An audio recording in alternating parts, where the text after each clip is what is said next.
First Assistant, and A.J. Frado, who is the commander for the American Legion. We are here today to announce that the grand jury has returned an indictment which has been filed as it relates to Dale Henry Mosier. It charges Mr. Mosier with grand larceny in the second degree and alleges on or between January 1st of 2017 and May 30th of 2023 that Mr. Mosier stole property from the American Legion with a value exceeding $50,000. We are aware that that amount is much larger and the amount is higher than what is required for grand larceny in the second degree.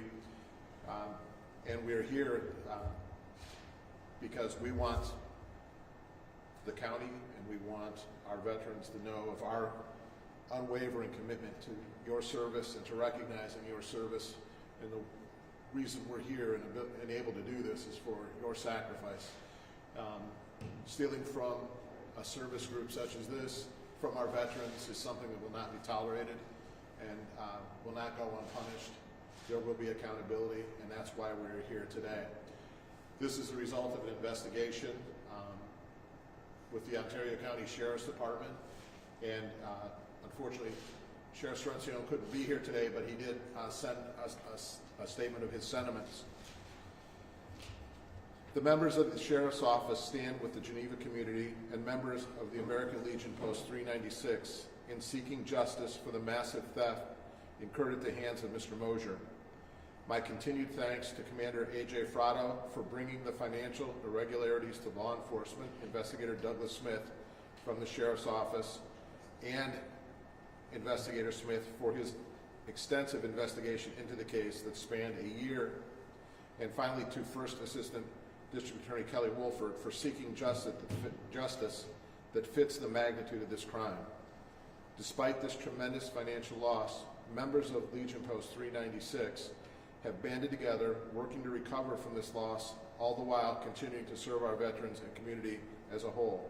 This case reminds us that we often see the best in people in the face of adversity and victimization. We share Sheriff Sorrentino's feelings as it relates to all that you folks do, all that you do for our veterans. So thank you. AJ? Thank you, sir. I'd like to thank Mr. Ritz and Ms. Kelly Wolford, Sheriff Sorrentino, and the Under Sheriff Michael Rago, and all the wonderful people around here that continue to support the Geneva American Legion. Okay? Thank you to our sons, our auxiliary, our Legionnaires. First Woman State Commander Rena Nessler, who's been my mentor for many years, and Mr. Gaylord, who's our county commander, who's also helped dearly, and all our staff here at the Legion, who have stood by us religiously. Our sons, our auxiliary, our Legionnaires, and also the fine skills of Ken Gregory, our treasurer, who's been a bloodhound, a hawk. He has been absolutely amazing. He has left no stone unturned. And also Kristen Frado for her great paperwork skills and paper trail checks as well. But Ken Gregory, money in the bank. Thank you to everybody. And once again, to Ms. Kelly Wolford, trying to calm me down emotionally is like trying to tame a bull with a daisy. It does not happen, but she did it. So thank you, everybody. God bless you all. We appreciate you supporting the Geneva American Legion when it Post 396.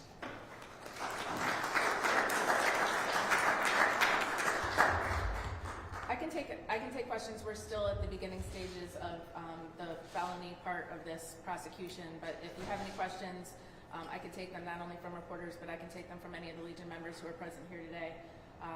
But I do echo the sentiments, obviously, of District Attorney Ritz as well as A.J. Frado with respect to the dedication that came all together to make it to this point today where Mr. Mosier is indicted for what he did, and he faces ultimately up to 15 years in prison.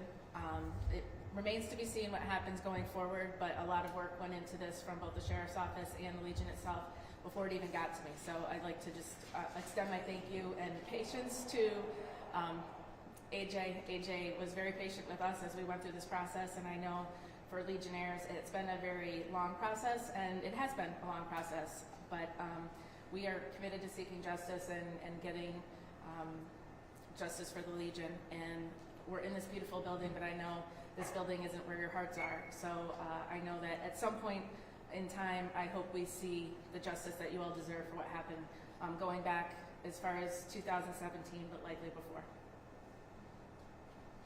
Any questions? Also, thank you, Doug Smith. Thank you, Doug Smith. Thank you. Is he here? No, but he's here in my heart. Oh, yes.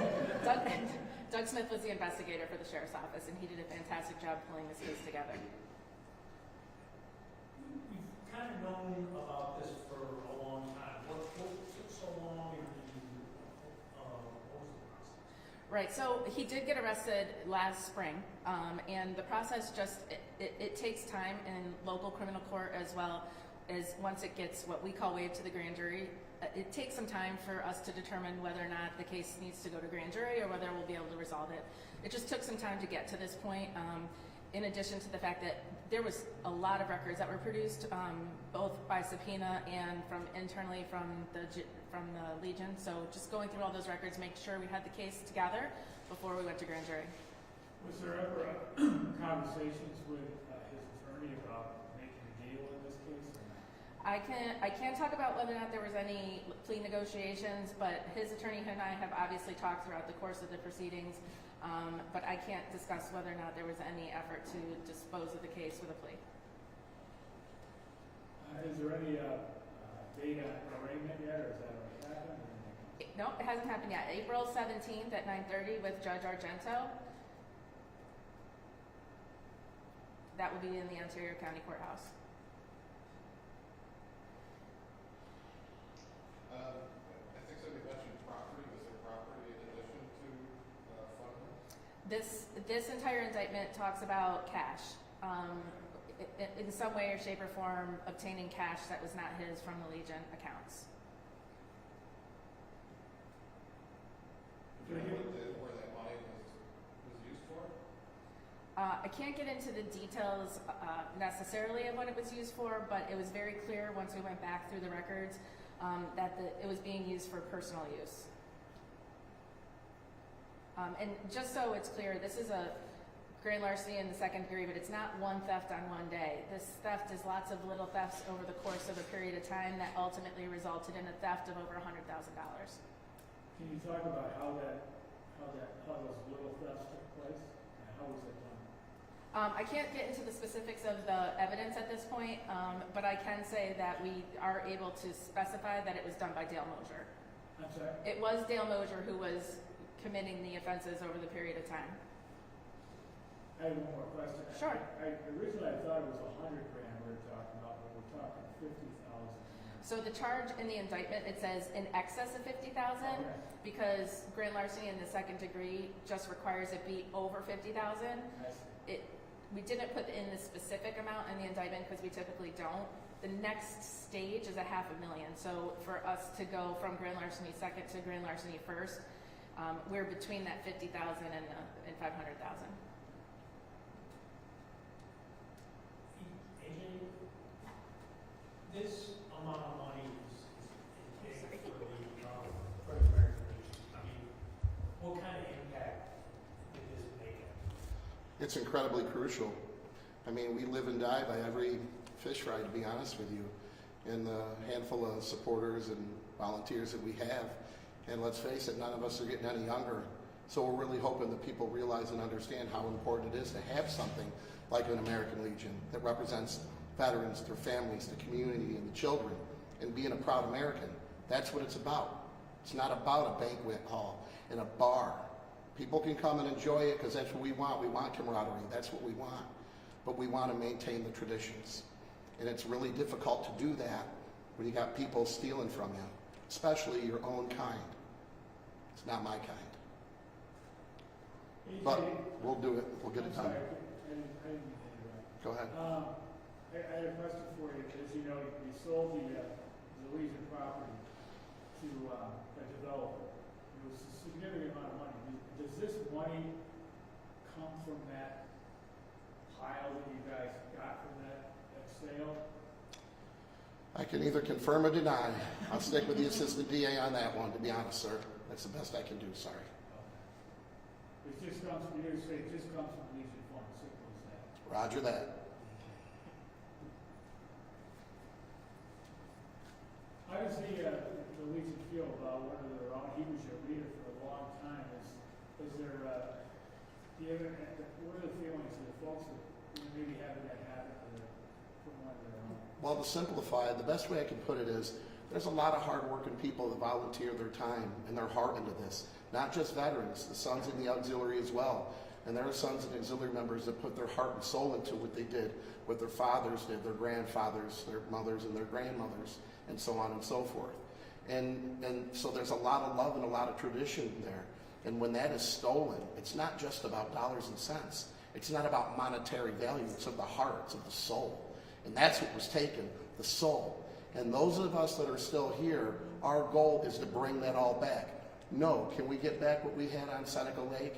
If you can't convince people to stay in a mansion with an Olympic-sized pool, a pavilion on 13.5 acres, how are you going to get them in a tin barn? You know how? Through love and dedication of your country and what you stand up and what you believe in. And there's a lot of that tradition here in the Finger Lakes with Sampson, the Geneva American Legion, and all the other clubs that come along over the years. We can bring that back through nostalgia, through the Hometown Heroes Banner Program. That is happening, and we can do it. So it's kind of like David and Goliath. We just happen to have a Goliath up here too, so it's all good. It works out for everybody. You got double your money. So, but what it's really about is keeping the family together, keeping everybody together. We are a team or we are a family. There's no single individual. There's no individual that makes it happen. Just like there's no single individual that can take away everything from anybody. I won't even mention the name. I won't even, it's not worth my time. So you're saying, I thought that, so you wouldn't have, the Legion would not have left that property over there on Lockwood Road? Is that what you're saying? Well, times change, people change. Like I said, nobody's getting any younger. At one time, you had thousands of people. You could volunteer for 20 minutes, and that could last 5 years. It's not like that anymore. We depend on a very small group of people, and only 2 of them are under 40 years old. And we have people up to 86 years old that are still completely dedicated and give everything they have. It's difficult, but we adapt and overcome because the proud of what they believe in. And everybody here at the Geneva American Legion, we're all family. We all represent honor, courage, and commitment. So anybody who is sour grapes and is angry about the things that we cannot change, come in now. I'll forgive you because what we're doing here is a beautiful thing. It really, really is. And for anybody who has anything to say about where was everybody else? What were they doing? Did they turn an eye? Absolutely not. Nobody under any circumstance ever wants to believe that their commander would steal from them. Nobody wants to believe that. So for anybody who ever has anything to say, come to me. Don't say it to anybody else. Don't say it behind anybody's back. You come to me. People suggested that that they're blaming more than just the person who's the suspect, and this thing that you should have been able to see this earlier or something. There's always little birdies chirping. It's never going to stop, not now, not ever. But what we're doing right now is setting a precedence. That's what we are doing. And we're doing it as a family of Legionnaires, sons, and auxiliary members. We're going to get everybody back in this house. We're going to get everybody here to remember what their grandfather did and what their grandmother did and the traditions that they were taught. That's how we're going to get them back. Are you stable now? Is everything kind of, have you got everything, your books are good now and everything? The check's in the mail. And I think one of the things that you hear in AJ's voice and one of the things that was shared is that sense of betrayal from your own. And that's a very real thing. And there's a pain in that can be difficult. So again, working with AJ, working with everybody here at the Legion, our hope is to restore that faith and that service that so many have enjoyed and appreciated throughout the years. Okay. Anyone else? Mr. Mosher still in the area? Is he? We know where it'll be on the 17th, right? Yes. So it's not a custom. No.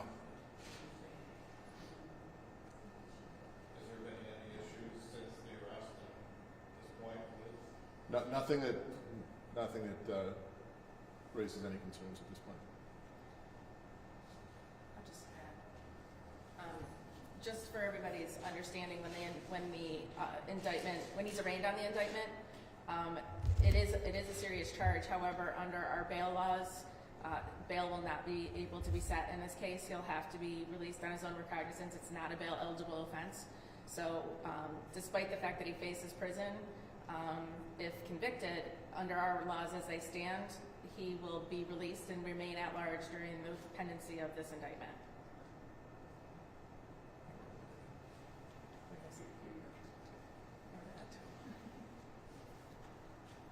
Okay. Thank you, everyone.